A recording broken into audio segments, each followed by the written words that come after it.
Right, so today we're going to have a look at a rather extraordinary rifle, and it is the improved model Brittania.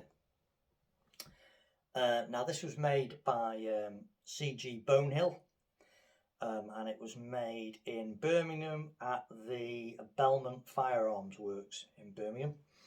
The patent was taken out in about 1907, which is when these roughly started. And these were like a follow-on to his own design of the classic Brittania air rifle. Even though it's called an improved model Brittania, really it bears no semblance whatsoever to the original Brittania designed air rifle. They share nothing in common at all, apart from the name and the manufacturer. So this was Bonehil's sole invention, really, and it's completely different from a normal Brittania. Whereas the original Britannias are quite compact, small rifles, this thing is a bit of a beast. It's 44.5 inches long, I think, weighs just under 7 pounds, and they made these in 177 and .25 caliber. This is a .25 caliber rifle, and they are, well, they're different in the extreme from just about everything else. He really went out on a limb on this one, so let's have a closer look at it.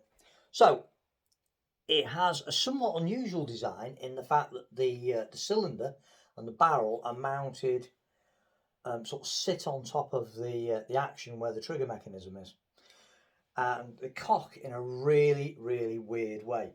Now, apparently this cocking action was designed by Bonehil so that they would be easier to shoot from the prone position, because at the time most air rifle shooting on targets and whatnot, that wasn't being done at bell targets. Most target shooting was done from the prone position. So to alleviate the problems of cocking a brake barrel or an underlever lying down, where you have to sort of roll onto your side to do it, he came up with the idea of actually pulling the barrel and the cylinder backwards, so it pivots round here and the whole thing lifts backwards. I'll show you in more detail how it works when I do some shooting with this rifle later. So basically you push this lever here forwards, and then the whole lot disengages, pivots around this point here, and you lift this barrel up and backwards. When you're done, you close it, and then the actual loading is through something that slightly resembles the RB2 loading port on the air sporters.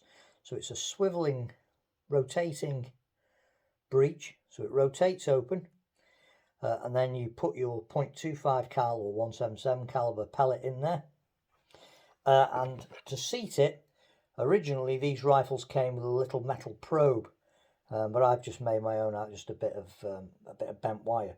So you pop the pellet in and then push it in and seat it into the barrel, close that over, and that's nice and airtight, and then bang, away you go. Very unusual design of loading and cocking these guns. They are, it has to be said, not the smoothest type loading or quickest type loading method, really. There's a fair bit of faffing about with it. Pulling it back feels quite unnatural, and then having to seat the pellets in the breech can be a bit of a pain. But other than that, it's actually quite a hard hitting rifle, and also very accurate because it's got a fixed barrel and a very good quality barrel as well. Now, another unusual feature for this at the time, remember this is 1907, so it's the fact that the rear sight is on a built-in ramp, and what you do, you undo that screw there on the top, and then this slides up and down this metal ramp here. Now, because it's only held on with the one screw as well, you can also move the sight from side to side, so you actually get windage adjustment built in without drifting anything, which at the time was quite rare. Now, the side of the foresight, I don't know whether you can actually see it or not. but there are graduations on it, and these varied depending on what calibre you had, whether you had 177 or the .25 calibre. If you look on the top of the cylinder, you can see the markings really crisply stamped. Oh, my grotty fingerprints all over this, but really beautifully stamped in the rifle. And on the side of the rifle is the Brittania trademark. So it's got Brittania air rifle, and then a picture of Brittania standing with a boat and a lighthouse in the background.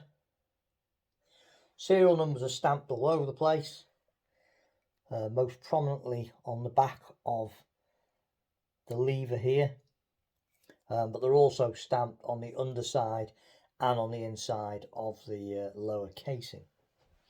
Foresight is a pretty standard sort of BSA looking affair, and as you can see, this particular model example is in incredibly good condition. Stock somewhat unusual as well. Quite a nice shaped walnut stock, good quality walnut, nice checkering on it, and this sort of raised thumb web protector here makes it nice and comfy to hold, and a steel butt pad.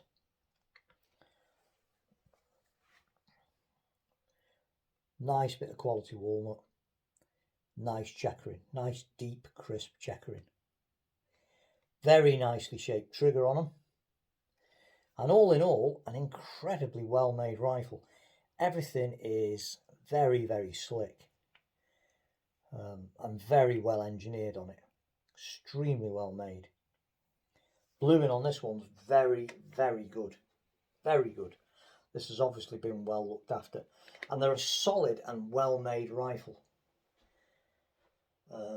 Like the original Bonehills, Britannia's very well made, very solid rifle, and this follows along the same lines. It's about the only thing really that it shares with that particular rifle, the fact that it's equally as well put together. Made out of really good components, steel, blued steel, everything's blued steel, and a nice walnut stock. Really nice. Very crisply made. So apart from the rather unusual method of cocking and loading this rifle, it looks a bit peculiar and a bit as if it's going to be very ungainly, but it actually sits in the shoulder very well, and the sights fall up really nicely with the stock, really nicely lined, and the hand grip is superb. That pistol grip and the way that your finger just falls onto the trigger is exceptionally good. It really is. The balance is sublime on it. It really is a nicely balanced, lovely rifle. Very well put together. It's just got a really bizarre method of cocking and loading. These didn't last very long. They ran to about 1910, and then production ceased of them.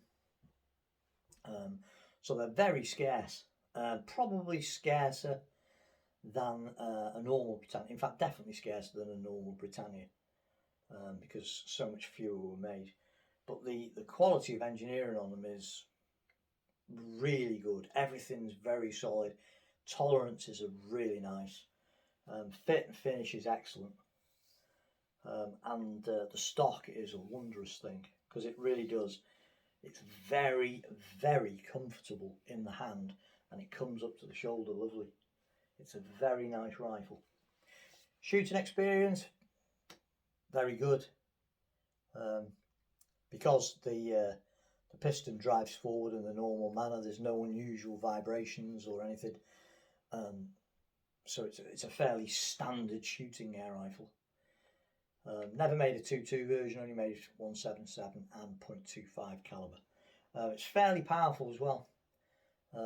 It was advertised as originally a ruck rifle, and it has got a reasonable amount of power in it, really, without being over powerful. I think this one's got a fairly weak spring put in it. But you could definitely put a more powerful spring in here, and it probably came originally with a more powerful spring. But I think to avoid any unnecessary strain on the mechanism, the spring that's in this one isn't as powerful as perhaps it could be. But you know, the overall condition of this is really good. The bluing's excellent. And the stock, you know, the crown. Look at the look at the finish on that crown of that. It's really well done. Really nice. This foresight, way ahead of its time, really. You know, it's really, really advanced foresight. The other thing with it as well, to put it in your gun bag to stop it snagging, the actually folds flat, and it pops back up again when you want to use it. So you really, you know, it's got some features on this that were years ahead. It's like this breech mechanism. It's a little bit fiddly, but it is pretty much like the RB2 system that BSA later used on some of their Stutzens and some of their air sporters. So all in all, it was quite a groundbreaking rifle in many ways. This little thumb opening mechanism here reminds me of an old 410 that I used to have, 410 shotgun that had a similar sort of method of opening it, but it had obviously it had a solid breech here, but you used to push the side lever and then it'd break and you put your cartridges in. So yeah, stunning little gun. Well, I said little, it's actually quite big. It's quite a big rifle, but nothing whatsoever like the original Brittania. Fantastic rifle. So there it is, improved model Brittania air rifle. Stamps on the top, patent and sole manufacturer, C.G.Bonehil, Belmont Firearms Works, Birmingham. Originally, it wasn't going to call it the improved Brittania. Originally, it was going to be called Belmont. But once it hit production, he changed his mind. So, fantastic old air rifle from about 1907. Finished production about 1910. Quite a scarce rifle. You don't see many of these around. Very unusual rifle. I will be doing another video that I'll add on to the end of this video of me out in the field actually putting some shots through it, so you'll get a better idea of how this thing cocks and how it's loaded.